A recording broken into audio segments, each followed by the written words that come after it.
Welcome. Step into a world where stories breathe through my voice. Leave everything behind, find your perfect spot, and let's begin. When the time for his examination drew near, Malcolmson made up his mind to go somewhere to read by himself. He feared the attractions of the seaside, and also he feared completely rural isolation, for of old he knew its charms. And so he determined to find some unpretentious little town where there would be nothing to distract him. He refrained from asking suggestions from any of his friends, for he argued that each would recommend some place of which he had knowledge and where he had already acquaintances. As Malcolmson wished to avoid friends, he had no wish to encumber himself with the attention of friends' friends, and so he determined to look out for a place for himself. He packed a portmanteau with some clothes and all the books he required, and then took ticket for the first name on the local timetable, which he did not know. When, at the end of the 3 hours' journey, he alighted at Benchurch, he felt satisfied that he had so far obliterated his tracks as to be sure of having a peaceful opportunity of pursuing his studies. He went straight to the one inn which the sleepy little place contained, and put up for the night. Benchurch was a market town, and once in 3 weeks was crowded to excess, but for the remainder of the 21 days it was as attractive as a desert. Malcolmson looked around the day after his arrival to try to find quarters more isolated than even so quiet an inn as the Good Traveller afforded. There was only one place that took his fancy, and it certainly satisfied his wildest ideas regarding quiet. In fact, quiet was not the proper word to apply to it. Desolation was the only term conveying any suitable idea of its isolation. It was an old, rambling, heavy-built house of the Jacobean style, with heavy gables and windows, unusually small, and set higher than was customary in such houses, and was surrounded with a high brick wall massively built. Indeed, on examination, it looked more like a fortified house than an ordinary dwelling. But all these things pleased Malcolmson. Here, he thought, is the very spot I have been looking for, and if I can only get opportunity of using it, I shall be happy. His joy was increased when he realized beyond doubt that it was not at present inhabited. From the post office he got the name of the agent, who was rarely surprised at the application to rent a part of the old house. Mr. Carnford, the local lawyer and agent, was a genial old gentleman, and frankly confessed his delight at anyone being willing to live in the house. "To tell you the truth," said he, "I should be only too happy, on behalf of the owners, to let anyone have the house rent-free for a term of years, if only to accustom the people here to see it inhabited. It has been so long empty that some kind of absurd prejudice has grown up about it, and this can be best put down by its occupation. If only," he added, with a sly glance at Malcolmson, "by a scholar like yourself who wants its quiet for a time." Malcolmson thought it needless to ask the agent about the absurd prejudice. He knew he'd get more information, if he should require it, on that subject, from other quarters. He paid his 3 months' rent, got a receipt, and the name of an old woman who would probably undertake to do for him, and came away with the keys in his pocket. He then went to the landlady of the inn, who was a cheerful and most kindly person, and asked her advice as to such stores and provisions as he would be likely to require. She threw up her hands in amazement when he told her where he was going to settle himself. "Not the judge's house," she said, and grew pale as she spoke. He explained the locality of the house, saying that he didn't know its name. When he had finished, she answered, "Aye, sure enough, the very place. It is the judge's house, sure enough." He asked her to tell him about the place, why so called, and what there was against it. She told him that it was so called locally because it had been, many years before, how long she couldn't say, as she was herself from another part of the country, but she thought it must have been 100 years or more, the abode of a judge who was held in great terror on account of his harsh sentences and his hostility to prisoners at assizes. As to what there was against the house itself, she couldn't tell. She had often asked, but no one could inform her, but there was a general feeling that there was something. And for her own part, she wouldn't take all the money in Drinkwater's bank and stay in the house an hour by herself. Then she apologized to Malcolmson for her disturbing talk.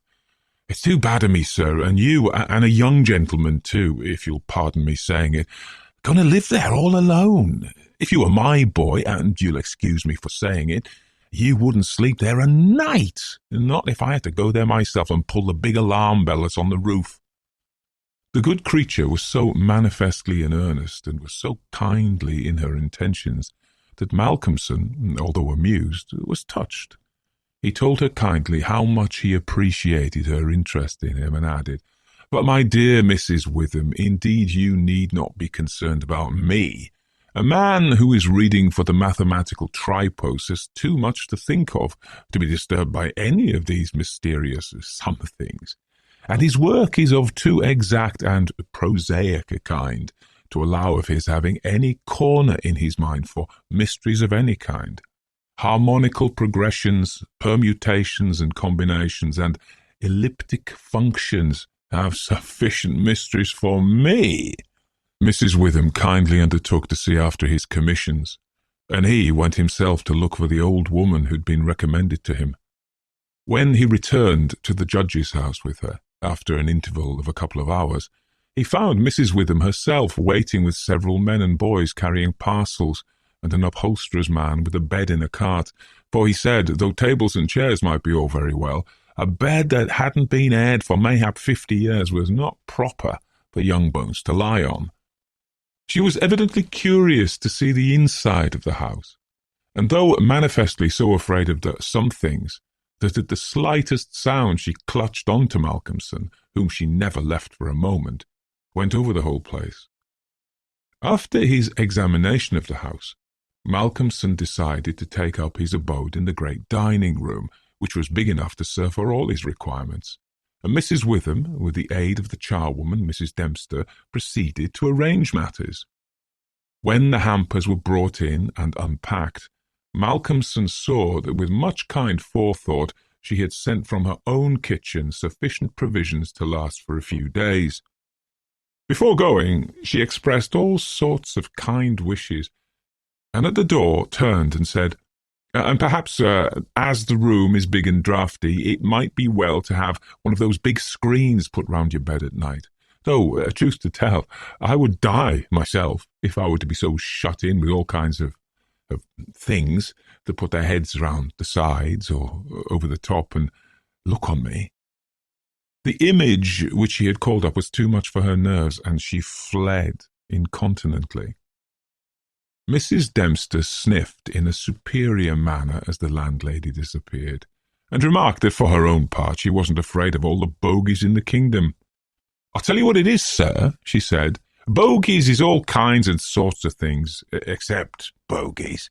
Rats and mice and beetles and creaky doors and loose slates and broken panes and stiff drawer handles that stay out when you pull them and then fall down in the middle of the night. Look at the wainscot of the room. It's old, hundreds of years old. Do you think there's no rats and beetles there? And do you imagine, sir, that you won't see none of them? Rats is bogies, I tell you, and bogies is rats, and don't you get to think anything else." "Mrs. Dempster," said Malcolmson gravely, making her a polite bow, "you know more than a senior wrangler, and let me say that as a mark of esteem for your indubitable soundness of head and heart, I shall, when I go, give you possession of this house and let you stay here by yourself for the last 2 months of my tenancy, for 4 weeks will serve my purpose." "Thank you kindly, sir," she answered, "but I couldn't sleep away from home a night. I'm in greenhouse charity, and if I slept away from my rooms, I should lose all I have got to live on. The rules is very strict, and there's too many watching for a vacancy for me to run any risks in the matter. Only for that, sir, I'd gladly come here and attend on you altogether during your stay." "My good woman," said Malcolmson hastily, "I have come here on purpose to obtain solitude, and believe me that I am grateful to the late Greenhow for having so organized his admirable charity, whatever it is, that I am perforce denied the opportunity of suffering from such a form of temptation. St. Anthony himself could not be more rigid on the point. The old woman laughed harshly. "Ah, you young gentleman," she said. "You don't fear for naught, and belike you'll get all the solitude you want here." She set to work with her cleaning, and by nightfall, when Malcolmson returned from his walk, he always had one of his books to study as he walked, he found the room swept and tidied, a fire burning in the old hearth, the lamp lit, and the table spread for supper with Mrs. Witham's excellent fare. "This is comfort indeed," he said, as he rubbed his hands.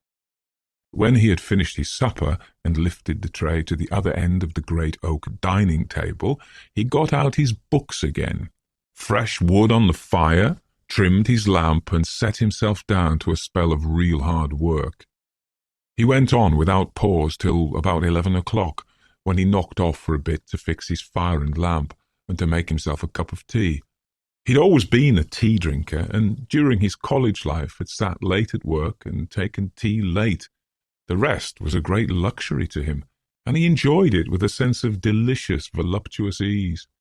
The renewed fire leaped and sparkled, and threw quaint shadows through the great old room, and as he sipped his hot tea, he revelled in the sense of isolation from his kind. Then it was that he began to notice, for the first time, what a noise the rats were making. Surely, he thought, they cannot have been at it all the time I was reading. Had they been, I must have noticed it. Presently, when the noise increased, he satisfied himself that it really was new. It was evident that at first the rats had been frightened at the presence of a stranger, and the light of the fire and the lamp, but that as the time went on they had grown bolder, and were now disporting themselves as was their wont. How busy they were! And hark to the strange noises! Up and down behind the old wainscot, over the ceiling and under the floor they raced, and gnawed, and scratched. Malcolmson smiled to himself as he recalled to mind the saying of Mrs. Dempster, "Bogies is rats, and rats is bogies." The tea began to have its effect of intellectual and nervous stimulus. He saw with joy another long spell of work to be done before the night was past, and in the sense of security which it gave him, he allowed himself the luxury of a good look around the room. He took his lamp in one hand and went all around, wondering that so quaint and beautiful an old house had been so long neglected. The carving of the oak on the panels of the wainscot was fine, and on and round the doors and windows it was beautiful and of rare merit. There were some old pictures on the walls, but they were coated so thick with dust and dirt that he could not distinguish any detail of them, though he held his lamp as high as he could over his head. Here and there, as he went round, he saw some crack or hole blocked for a moment by the face of a rat, with its bright eyes glittering in the light. But in an instant it was gone, and a squeak and a scamper followed. The thing that most struck him, however, was the rope of the great alarm bell on the roof, which hung down in a corner of the room on the right-hand side of the fireplace. He pulled up, close to the hearth, a great high-backed carved oak chair, and sat down to his last cup of tea. When this was done, he made up the fire and went back to his work, sitting at the corner of the table, having the fire to his left. For a little while the rats disturbed him somewhat with their perpetual scampering, but he got accustomed to the noise, as one does to the ticking of a clock, or to the roar of moving water, and he became so immersed in his work that everything in the world, except the problem which he was trying to solve, passed away from him. He suddenly looked up, his problem still unsolved, and there was in the air that sense of the hour before the dawn which is so dread to doubtful life. The noise of the rats had ceased. Indeed, it seemed to him that it must have ceased but lately, and that it was a certain cessation which had disturbed him. The fire had fallen low, but still it threw out a deep red glow. As he looked, he started, in spite of his sang-froid. There, on the great high-backed carved oak chair, by the right side of the fireplace, sat an enormous rat, steadily glaring at him with baleful eyes. He made a motion to it as though to hunt it away, but it did not stir. Then he made the motion of throwing something. Still it did not stir, but showed its great white teeth angrily, and its cruel eyes shone in the lamplight with an added vindictiveness. Malcolmson felt amazed, and seizing the poker from the hearth, ran at it to kill it. Before, however, he could strike it, the rat, with a squeak that sounded like the concentration of hate, jumped upon the floor, and running up the rope of the alarm bell, disappeared in the darkness beyond the range of the green-shaded lamp. Instantly, strange to say, the noisy scampering of the rats in the wainscot began again. By this time, Malcolmson's mind was quite off the problem, and as a shrill cock-crow outside told him of the approach of morning, he went to bed and to sleep. He slept so sound that he was not even waked by Mrs. Dempster coming in to make up his room. It was only when she had tidied up the place and got his breakfast ready and tapped on the screen which closed in his bed that he woke. He was a little tired still after his night's hard work, but a strong cup of tea soon freshened him up, and taking his book, he went out for his morning walk, bringing with him a few sandwiches lest he should not care to return till dinner-time. He found a quiet walk between high elms some way outside the town, and here he spent the greater part of the day studying his Laplace. On his return, he looked in to see Mrs. Witham and to thank her for her kindness. When she saw him coming through the diamond-paned bay window of her sanctum, she came out to meet him and asked him in. She looked at him searchingly and shook her head as she said it. "You must not overdo it, sir. You're paler this morning than you should be. 2 late hours and too hard work on the brain isn't good for any man. But tell me, sir, how did you pass the night? Well, I hope." "But my heart, sir, I was glad when Mrs. Dempster told me this morning that you were all right and sleeping sound when she went in." "Oh, I was all right," he answered smilingly. "The some things didn't worry me as yet.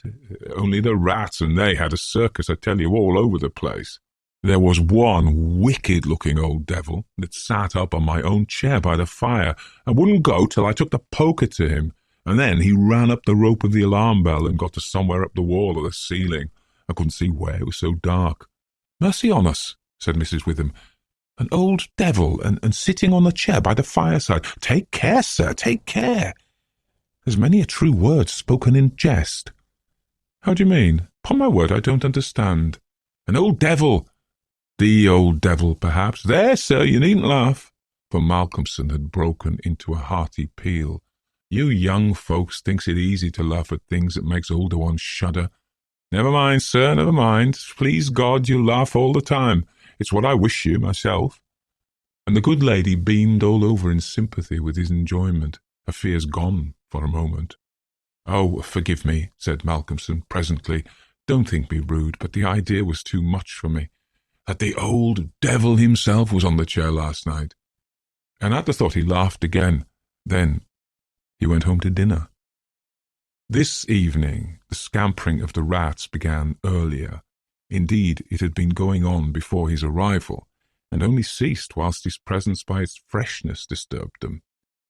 After dinner he sat by the fire for a while and had a smoke, and then, having cleared his table, began to work as before.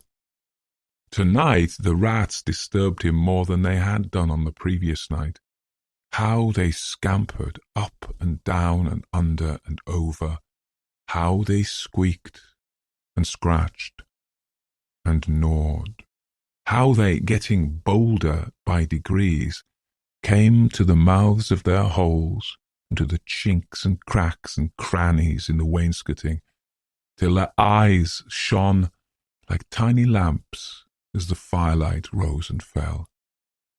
But to him, now doubtless accustomed to them, their eyes were not wicked, only their playfulness touched him. Sometimes the boldest of them made sallies out on the floor or along the mouldings of the wainscot. Now and again, as they disturbed him, Malcolmson made a sound to frighten them, smiting the table with his hand or giving a fierce shh, shh, so that they fled straight away to their holes. And so the early part of the night wore on, and despite the noise, Malcolmson got more and more immersed in his work.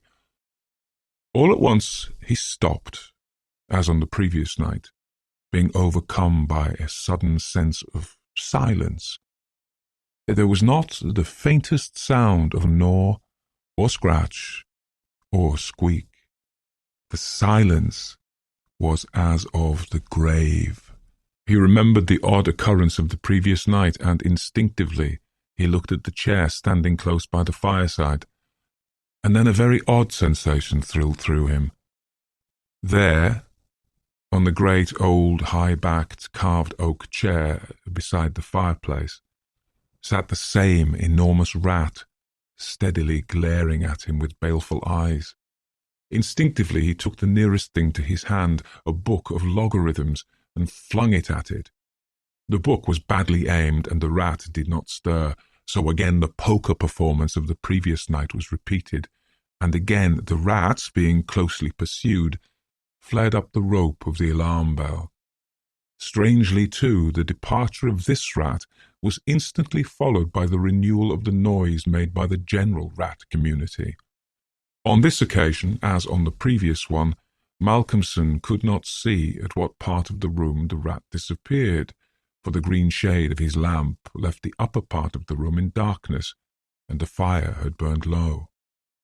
And looking at his watch, he found it was close on midnight, and not sorry for the divertissement, he made up his fire and made himself his nightly pot of tea. He had got through a good spell of work and thought himself entitled to a cigarette, and so he sat on the great carved oak chair before the fire and enjoyed it. Whilst smoking, he began to think that he would like to know where the rat disappeared to, for he had certain ideas for the morrow not entirely disconnected with a rat trap.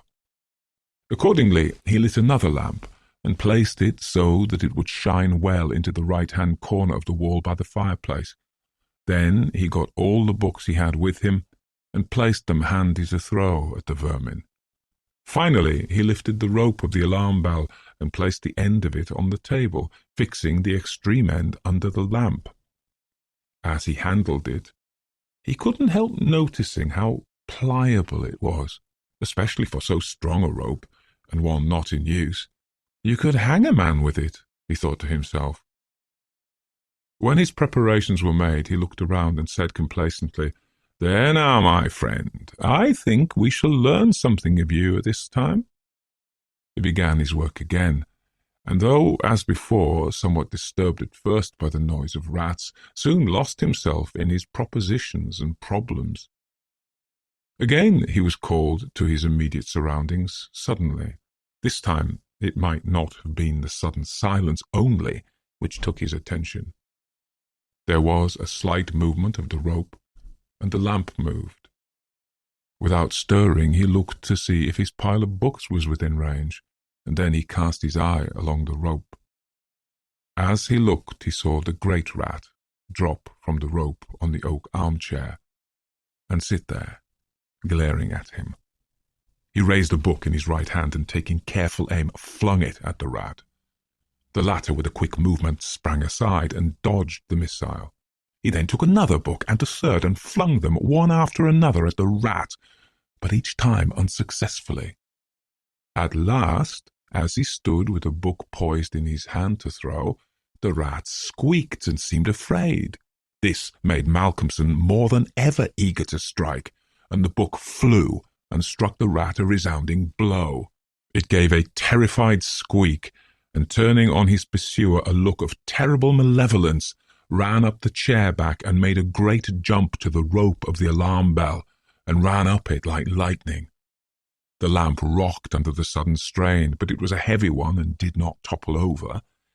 Malcolmson kept his eyes on the rat, and saw it by the light of the second lamp leap to a moulding of the wainscot, and disappear through a hole in one of the great pictures which hung on the wall, obscured and invisible through its coating of dirt and dust.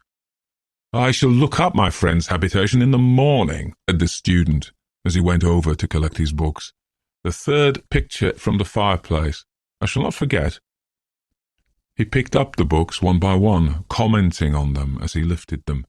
Conic sections he does not mind, nor cycloidal oscillations, nor the Principia, nor quaternions, nor thermodynamics. Now for the book that fetched him. Malcolmson took it up and looked at it. As he did so, he started, and a sudden pallor overspread his face. He looked round uneasily and shivered slightly as he murmured to himself, "The Bible my mother gave me." He sat down to work again, and the rats in the wainscot renewed their gambols. It did not disturb him, however. Somehow their presence gave him a sense of companionship. But he couldn't attend to his work, for after striving to master the subject on which he was engaged, gave it up in despair, and went to bed as the first streak of dawn stole in through the eastern window. He slept heavily but uneasily, and dreamed much. And when Mrs. Dempster woke him late in the morning, he seemed ill at ease, and for a few minutes did not seem to realize exactly where he was. His first request rather surprised the servant. "Mrs. Dempster, when I'm out today, I wish you would get the steps and dust or wash those pictures, especially that one, the third from the fireplace. I want to see what they are." Late in the afternoon, Malcolmson worked at his books in the shaded walk, and the cheerfulness of the previous day came back to him as the day wore on, and he found that his reading was progressing well. He had worked out to a satisfactory conclusion all the problems which had as yet baffled him, and it was in a state of jubilation that he paid a visit to Mrs. Witham at the Good Traveller. Found a stranger in the cosy sitting-room with the landlady, who was introduced to him as Dr. Thornhill. She was not quite at ease, and this, combined with the doctor's plunging at once into a series of questions, made Malcolmson come to the conclusion that his presence was not an accident. So without preliminary he said, "Dr. Thornhill, I shall with pleasure answer you any question you may choose to ask me, if you will answer me one question first." The doctor seemed surprised, but he smiled and answered at once, "Done. What is it?" "Did Mrs. Witham ask you to come here and see me and advise me?" Dr. Thornhill for a moment was taken aback. Mrs. Witham got fiery red and turned away, but the doctor was a frank and ready man, and he answered at once and openly, "She did, but she didn't intend you to know it. I suppose it was my clumsy haste that made you suspect. She told me that she didn't like the idea of your being in that house, all by yourself, and that she thought you took too much strong tea. Fact, she wants me to advise you, if possible, to give up the tea and the very late hours. I was a keen student in my time, so I suppose I may take the liberty of a college man, and without offence, advise you not quite as a stranger." Malcolmson, with a bright smile, held out his hand. "Shake, as they say in America," he said. "I must thank you for your kindness, and Mrs. Witham too, and your kindness deserves a return on my part. I promise to take no more strong tea, no tea at all till you tell me, and I shall go to bed tonight at 1 o'clock at latest. Will that do?" "Capital," said the doctor. "Now tell us all that you noticed in the old house." And so Malcolmson then and there told in minute detail all that had happened in the last 2 nights. He was interrupted every now and then by some exclamation from Mrs. Witham, till finally, when he told of the episode of the Bible, the landlady's pent-up emotions found vent in a shriek, and it was not till a stiff glass of brandy and water had been administered that she grew composed again. Dr. Thornhill listened with a face of growing gravity, and when the narrative was complete, and Mrs. Witham had been restored, he asked, "The rat always went up the rope of the alarm bell?" "Always." "I suppose you know," said the doctor, after a pause, "what the rope is?" "No." "It is," said the doctor slowly, "the very rope which the hangman used for all the victims of the judge's judicial rancour. Here he was interrupted by another scream from Mrs. Witham, and steps had to be taken for her recovery. Malcolmson, having looked at his watch and found that it was close to his dinner hour, had gone home before her complete recovery. When Mrs. Witham was herself again, she almost assailed the doctor with angry questions as to what he meant by putting such horrible ideas into the poor young man's mind. "He has quite enough there already to upset him," she added. Dr. Thornhill replied, "My dear madam, I had a distinct purpose in it. I wanted to draw his attention to the bell rope and to fix it there. It may be that he is in a highly overwrought state and has been studying too much, although I am bound to say that he seems as sound and healthy a young man, mentally and bodily, as I ever saw. But then, the rats, and that suggestion of the devil." The doctor shook his head and went on, "I would have offered to go and stay the first night with him, but that I felt sure it would have been a cause of offence. He may get in the night some strange fright or hallucination, and if he does, I want him to pull that rope. All alone as he is, it will give us warning, and we may reach him in time to be of service. I shall be sitting up pretty late tonight, and shall keep my ears open. Do not be alarmed if Benchurch gets a surprise before morning." "Oh, doctor, what do you mean? What do you mean?" "I mean this, that possibly, nay, more probably, we shall hear the great alarm bell from the judge's house tonight." And the doctor made about as effective an exit as could be thought of. When Malcolmson arrived home, he found that it was a little after his usual time, and Mrs. Dempster had gone away. The rules of greenhouse charity were not to be neglected. He was glad to see that the place was bright and tidy, with a cheerful fire and a well-trimmed lamp. The evening was colder than might have been expected in April, and a heavy wind was blowing with such rapidly increasing strength that there was every promise of a storm during the night. For a few minutes after his entrance, the noise of the rats ceased, but so soon as they became accustomed to his presence, they began again. He was glad to hear them, for he felt once more the feeling of companionship in their noise, and his mind ran back to the strange fact that they only ceased to manifest themselves when the other, the great rat with the baleful eyes, came upon the scene. The reading lamp only was lit, and its green shade kept the ceiling and the upper part of the room in darkness, so that the cheerful light from the hearth, spreading over the floor and shining on the white cloth laid over the end of the table, was warm and cheery. Malcolmson sat down to his dinner with a good appetite and a buoyant spirit. After his dinner and a cigarette, he sat steadily down to work, determined not to let anything disturb him, for he remembered his promise to the doctor and made up his mind to make the best of the time at his disposal. For an hour or so he worked all right, and then his thoughts began to wander from his books. The actual circumstances around him, the calls on his physical attention, and his nervous susceptibility were not to be denied. By this time, the wind had become a gale, and the gale a storm. The old house, solid though it was, seemed to shake to its foundations, and the storm roared and raged through its many chimneys and its queer old gables, producing strange, unearthly sounds in the empty rooms and corridors. Even the great alarm bell on the roof must have felt the force of the wind, for the rope rose and fell slightly, as though the bell were moved a little from time to time, and the limber rope fell on the oak floor with a hard and hollow sound.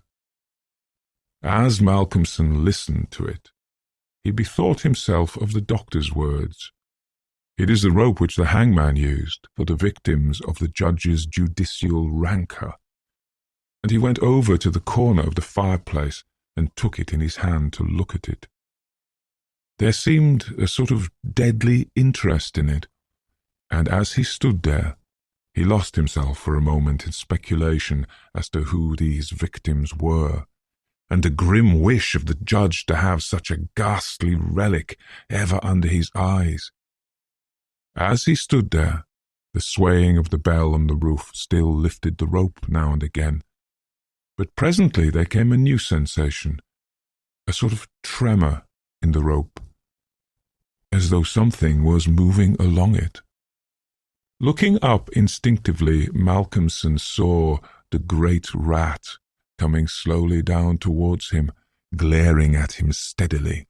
He dropped the rope, started back with a muttered curse, and the rat, turning, ran up the rope again and disappeared, and at the same instant Malcolmson became conscious that the noise of the rats, which had ceased for a while, began again. Set him thinking, and it occurred to him that he had not investigated the lair of the rat, or looked at the pictures as he had intended. He lit the other lamp without the shade, and holding it up went and stood opposite the third picture from the fireplace, on the right-hand side, where he had seen the rat disappear on the previous night. At the first glance he started back so suddenly that he almost dropped the lamp, and a deadly pallor overspread his face. His knees shook, and heavy drops of sweat came on his forehead, and he trembled like an aspen. But he was young and plucky, and pulled himself together, and after the pause of a few seconds stepped forward again, raised the lamp, and examined the picture which had been dusted and washed, and now stood out clearly. It was of a judge, dressed in his robes of scarlet and ermine. His face was strong and merciless, evil, crafty and vindictive, with a sensual mouth, hooked nose of ruddy colour, and shaped like the beak of a bird of prey. The rest of the face was of a cadaverous colour. The eyes were of peculiar brilliance, and with a terribly malignant expression. As he looked at them, Malcolmson grew cold, for he saw there the very counterpart of the eyes of the great rat. The lamp almost fell from his hand. He saw the rat with its baleful eyes peering out through the hole in the corner of the picture, and noted the sudden cessation of the noise of the other rats. However, he pulled himself together and went on with his examination of the picture. The judge was seated in a great high-backed carved oak chair on the right-hand side of a great stone fireplace, where in the corner a rope hung down from the ceiling, its end lying coiled on the floor. With a feeling of something like horror, Malcolmson recognized the scene of the room as it stood, and gazed around him in an awestruck manner, as though he expected to find some strange presence behind him. Then he looked over to the corner of the fireplace, and with a loud cry he let the lamp fall from his hand. There, in the judge's armchair, with the rope hanging behind, sat the rat with the judge's baleful eyes, now intensified and with a fiendish leer. Save for the howling of the storm without, there was silence. The fallen lamp recalled Malcolmson to himself. Fortunately, it was of metal, and so the oil was not spilt. However, the practical need of attending to it settled at once his nervous apprehensions. When he had turned it out, he wiped his brow and thought for a moment. "This will not do," he said to himself. "If I go on like this, I shall become a crazy fool. This must stop. I promised the doctor I would not take tea. Faith, he was pretty right. My nerves must have been getting into a queer state. Funny I didn't notice it. I never felt better in my life.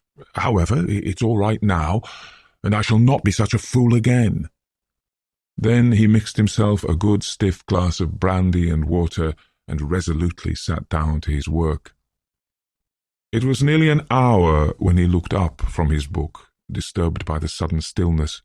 Without, the wind howled and roared louder than ever, and the rain drove in sheets against the windows, beating like hail on the glass.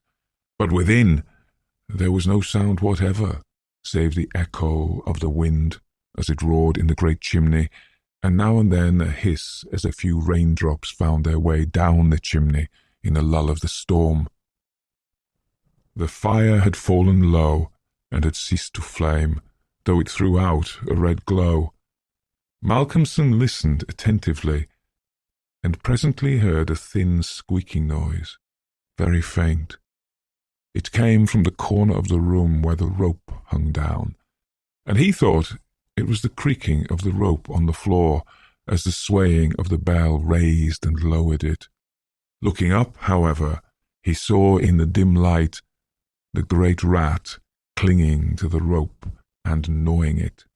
The rope was already nearly gnawed through. He could see the lighter colour where the strands were laid bare. As he looked, the job was completed, and the severed end of the rope fell, clattering on the oaken floor, whilst for an instant the great rat remained like a knob or tassel at the end of the rope, which now began to sway to and fro. Malcolmson felt for a moment another pang of terror as he thought that now the possibility of calling the outer world to his assistance was cut off. But an intense anger took its place, and seizing the book he was reading, he hurled it at the rat. The blow was well aimed, but before the missile could reach him, the rat dropped off and struck the floor with a soft thud. Malcolmson instantly rushed over towards him, but it darted away and disappeared in the darkness of the shadows of the room. Malcolmson felt that his work was over for the night, and determined then and there to vary the monotony of the proceedings by a hunt for the rat, and took off the green shade of the lamp so as to ensure a wider spreading light. As he did so, the gloom of the upper part of the room was relieved, and in the new flood of light, great by comparison with the previous darkness, the pictures on the wall stood out boldly. From where he stood, Malcolmson saw right opposite to him the third picture on the wall from the right of the fireplace. He rubbed his eyes in surprise, and then a great fear began to come upon him. In the centre of the picture was a great irregular patch of brown canvas, as fresh as when it was stretched on the frame. The background was as before, with chair and chimney corner and rope, but the figure of the judge had disappeared. Malcolmson, almost in a chill of horror, turned slowly round, and then he began to shake and tremble like a man in a palsy. His strength seemed to have left him, and he was incapable of action or movement, hardly even of thought. He could only see and hear.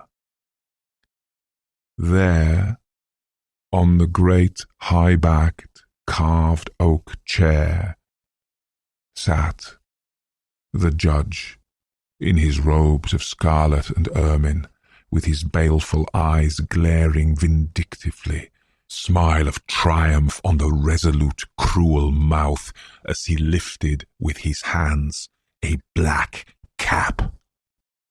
Malcolmson felt as if the blood was running from his heart, as one does in moments of prolonged suspense. There was a singing in his ears. Without, he could hear the roar and howl of the tempest, and through it, swept on the storm, came the striking of midnight by the great chimes in the marketplace. He stood for a space of time that seemed to him endless, still as a statue, and with wide-open, horror-struck eyes, breathless. As the clock struck, so the smile of triumph on the judge's face intensified, and at the last stroke of midnight, he placed the black cap on his head.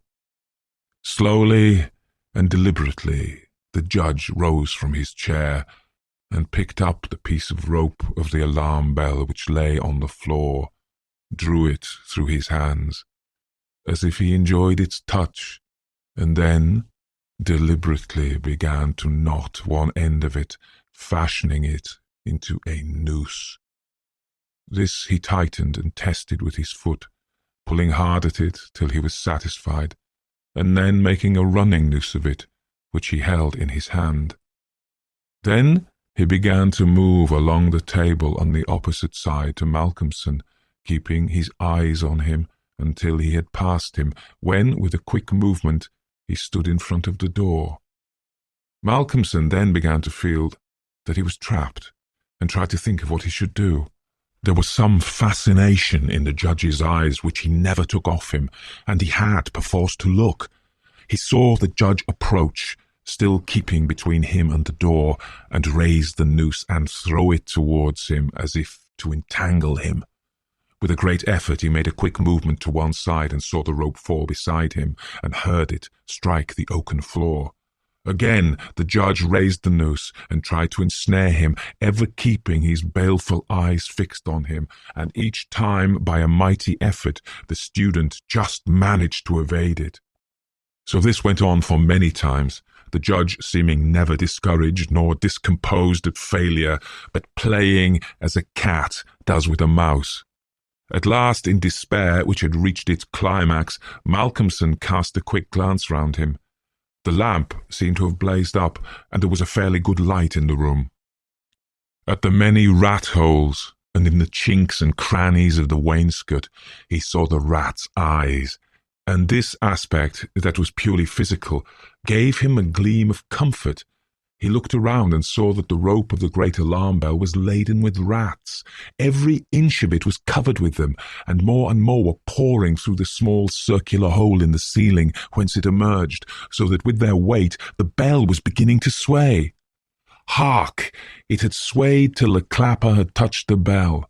The sound was a tiny one, but the bell was only beginning to sway, and it would increase. At the sound, the judge, who had been keeping his eyes fixed on Malcolmson, looked up, and a scowl of diabolical anger overspread his face. His eyes fairly glowed like hot coals, and he stamped his foot with a sound that seemed to make the house shake. A dreadful peal of thunder broke overhead as he raised the rope again, whilst the rats kept running up and down the rope as though working against time. Instead of throwing it, he drew close to his victim and held open the noose as he approached. As he came closer, there seemed something paralyzing in his very presence, and Malcolmson stood rigid as a corpse. He felt the judge's icy fingers touch his throat as he adjusted the rope. The noose tightened. Then the judge, taking the rigid form of the student in his arms, carried him over and placed him standing in the oak chair, and stepping up beside him, put his hand up and caught the end of the swaying rope of the alarm bell. As he raised his hand, the rats fled squeaking and disappeared through the hole in the ceiling. Taking the end of the noose which was round Malcolmson's neck, he tied it to the hanging rope bell, and then, descending, pulled away the chair. When the alarm bell of the judge's house began to sound, a crowd soon assembled. Lights and torches of various kinds appeared, and soon a silent crowd was hurrying to the spot. They knocked loudly at the door, but there was no reply. Then they burst in the door and poured into the great dining room, the doctor at the head. There, at the end of the rope of the great alarm bell, hung the body of the student, and on the face of the judge in the picture was a malignant smile. I hope you felt every word of this journey, just as deeply as I felt telling it to you. If you want to stay part of the story, hit subscribe and ring the bell. Something even more captivating is already on its way. Until next time.